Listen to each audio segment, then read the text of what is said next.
Hello वर्गो। मैं मेघा स्वागत करती हूँ आपका अपने चैनल द हीलिंग टैरो में। आज हम जो करने वाले हैं वो एक लव रीडिंग है फॉर योर zodiac साइन। इस रीडिंग में हम देखेंगे कि आजकल आपकी लव लाइफ में क्या चल रहा है, क्या फीलिंग्स हैं आपकी और आपके पार्टनर की एक दूसरे के लिए, अगर कोई चैलेंजेस आ रहे हैं तो वो क्या हैं। अगर रीडिंग आपको अच्छी लगे या आपसे रेजोनेट करे तो do like and subscribe to my channel. तो चलिए बिना किसी देरी के शुरू करते हैं और देखते हैं क्या मैसेजेस भेजे हैं यूनिवर्स ने आपके लिए। ओके, मुझे लगता है आप अपने रिलेशनशिप में कुछ चेंजेस एक्सपीरियंस कर रहे हैं। आपको लग रहा है कि आपका जो रिलेशनशिप जैसा पहले हुआ करता था वैसा नहीं है। अगर आप दोनों की बहुत लड़ाई होती थी या बहुत आर्ग्यूमेंट्स होते थे तो शायद अब वो नहीं हो रहे होंगे। एंड आपका रिलेशनशिप बिल्कुल इवॉल्व हो चुका है। जैसा वो स्टार्टिंग में था या जैसा कुछ टाइम पहले था वैसा अब नहीं है। I think you are facing some major changes in your love relationship। आपकी फीलिंग्स देखते हैं क्या हैं आपके पार्टनर के लिए। ओके, अगर मैं आपकी फीलिंग्स की बात करूं तो आप अपने पार्टनर से काफी ज्यादा प्यार करते हैं, ठीक है। और आप अपने पार्टनर को बहुत पैम्पर करना चाहते हैं। You want to give them best of everything in life and you are very protective about them. काफी आप उनके आसपास काफी खुश भी फील करते हैं। आपको लगता है इस रिलेशनशिप ने आपको बहुत ट्रांसफॉर्म कर दिया है। मतलब फॉर एग्जाम्पल अगर आपका past relationship was a fail या आप वहाँ पे निग्लेक्टेड फील करते थे तो शायद इस रिलेशनशिप में आपको काफ़ी अच्छा महसूस होता है। एंड आप वो सब एक्सपीरियंस कर रहे हो जो आप हमेशा से एक्सपीरियंस करना चाहते थे, ठीक है। जिसकी वजह से आप भी जैसे ये बटरफ्लाई ट्रांसफॉर्म हो रही है वैसे आपकी जो लाइफ है, आपका जो बिहेवियर है वो भी ट्रांसफॉर्म हो गया है। And you are a different different person now अडेज।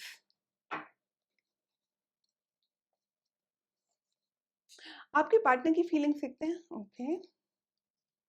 हम्म। हम्म। हालाँकि अगर मैं आपके पार्टनर की बात करूँ तो आपके जो पार्टनर हैं वो थोड़ा अपसेट मुझे दिखाई दे रहे हैं। उनकी एनर्जी ऐसी आ रही है जैसे वो या तो बहुत गुस्सा हैं आपसे या काफ़ी स्ट्रेस्ड हैं। तो हो सकता है थोड़े इरिटेबल भी हों आजकल, ठीक है। मेबी वो जैसा चाहते थे वैसा नहीं हो रहा है रिलेशनशिप में। कुछ चेंज है जिसकी वज़ह से आप दोनों के बीच में आर्ग्यूमेंट्स होते रहते हैं। शायद आपके पार्टनर जो हैं इन दिनों काफ़ी अपसेट फ़ील कर रहे हैं। आई कैन सेंस कि कुछ टेंशन चल रहा है आजकल आप दोनों के बीच में। ओके। एंड इस रिलेशनशिप में वो थोड़े ट्रैप्ड भी फील कर रहे हैं। ना वो इस रिलेशनशिप को छोड़ना चाहते हैं, यू नो इसमें रहना चाहते हैं लेकिन छोड़ना नहीं चाहते हैं वो इस रिलेशनशिप को किसी भी कीमत पर, ठीक है। उनके पास चॉइस है but they are choosing to be in this relationship. मुझे लगता है कि वो थोड़ा-सा पैसिवली बिहेव कर रहे हैं आपके साथ। इस रिलेशनशिप में जो उनका पार्टिसिपेशन है थोड़ा कम है इन योर कंपैरिज़न। वो शायद डरते हैं कि कुछ गलत ना हो जाए, मेबी उनका भी ऐसा रहा होगा, जो पास्ट रिलेशनशिप होगा इतना फुलफिलिंग नहीं होगा। तो शायद मुझे लगता है वही एक रीज़न है जिसकी वज़ह से वो थोड़ा डरते-डरते इस रिलेशनशिप में मूव कर रहे हैं। कहीं उन्हें फ़ियर है कि वो शायद आपकी एक्सपेक्टेशंस को मीट नहीं कर पा रहे हैं। ठीक है। एंड आई फील दैट यही रीज़न है जिसकी वज़ह से उनका जो जेलसी फैक्टर है वो थोड़ा ज़्यादा है। मेबी वो शायद आपको खोने से डरते हैं, काफ़ी प्रेशियस हो आप उनके लिए। उनको हमेशा डर लगता रहता है कि कहीं आप उन्हें छोड़ ना दो। और ये इन सब का रीज़न मुझे लग रहा है जो उनका पास्ट रिलेशनशिप रहा है कभी या जो उनकी लाइफ में पास्ट एक्सपीरियंसेस रहे हैं अपने फ्रेंड्स के साथ या अपने नियर एंड डियर वंस के साथ। That could be also the reason कि वो इतना डरते हैं एंड थोड़ा पैसिव ही बिहेव करते हैं, बहुत एक्टिवली पार्टिसिपेट नहीं कर रहे हैं इस रिलेशनशिप में। देखते हैं चैलेंजेस क्या है आपके रिलेशनशिप में। ना स्टेबिलिटी की कमी है या जो इनिशियल स्टेजेस में जो एक आपको एक फेथ डेवलप करना चाहिए था अपने रिलेशनशिप में, शायद वो फेथ डेवलप नहीं हो पाया है। बिकॉज़ किसी भी रिलेशनशिप की स्टार्टिंग या इनिशियल स्टेजेस होती हैं ना वो बड़ी क्रूशियल होती हैं। लवी-डवी होना इज़ वेरी गुड बट वहीं एक अंडरस्टैंडिंग का होना, एक ओपननेस का होना भी इक्वली इम्पोर्टेंट होता है। तो शायद कहीं न कहीं वो मुझे आपके रिलेशनशिप में मिसिंग लगता है। जो आपके रिश्ते की जो जड़ें हैं, शायद वो थोड़ी कमज़ोर हैं। मेबी आप बहुत प्यार करते हो, बहुत ध्यान रखते हो उनका, काफ़ी प्रोटेक्टिव भी हो, बट शायद रिलेशनशिप में कुछ और भी है जो मिसिंग है। मेबी ओपन कम्युनिकेशन या फिर उनकी नीड्स को भी अंडरस्टैंड करना। That could be the reason what I feel. ठीक है? आपके जो पर्सन है वो शायद थोड़ी कन्फ्यूज़्ड भी हैं आपको लेकर। They care a lot about you, they love you a lot, लेकिन दूसरी तरफ ना कहीं न कहीं कन्फ्यूज़न भी है उनके दिमाग में। It could be because of some external conditions, jealousy is there, maybe आप उनको वो टाइम और वो एनर्जी नहीं देते हो जिसकी एक लव रिलेशनशिप में रिक्वायरमेंट होती है। Maybe you are too focused on your work and other things in life कि आप इस रिलेशनशिप को बैक फुट पे रखते हो और you take this relationship for granted. This is what I feel.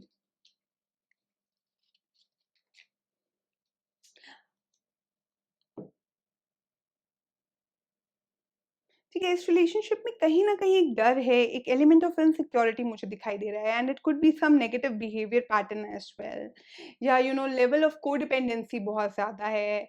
आप या आपके पार्टनर कोई भी डिसीज़न इंडिविजुअली नहीं ले पाते हो, हर चीज़ एक-दूसरे को बताकर या यू नो कहकर ही करनी पड़ती है।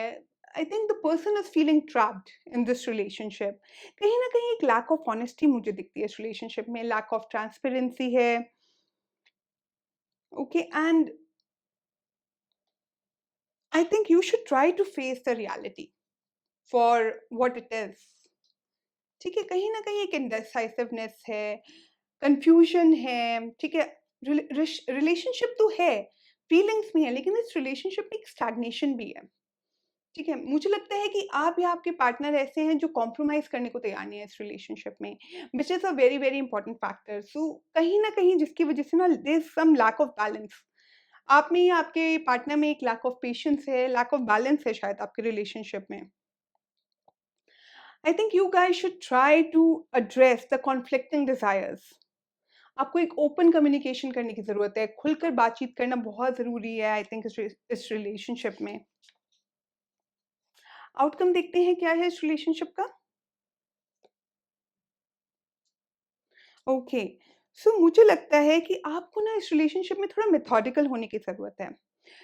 You guys should try to do something good for each other.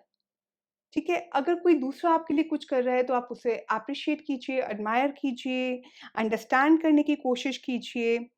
I think कुछ अमाउंट ऑफ कमिटमेंट है जो कि which is also required to make this relationship work. I think आपको एक ऐसा रिलेशनशिप बिल्ड करना चाहिए wherein both the partners can have their say in the relationship, दोनों इंडिपेंडेंट फील करें एंड दोनों अपनी इंडिविजुअलिटीज़ को मेंटेन कर सकें। ठीक है, साथ ही साथ you just take care of your mental health when it comes to this relationship, that is very, very important. So ये थी love reading for you guys. मैं मिलूँगी अगले हफ्ते आपसे कुछ नई रीडिंग्स और कुछ नए मैसेजेस के साथ। तब तक आप अपना ध्यान रखिए, अपना लव क्वोशंट, अपना इमोशन क्वोशंट बढ़ाइए एंड हम मिलते हैं अगले हफ्ते। Bye bye and take care.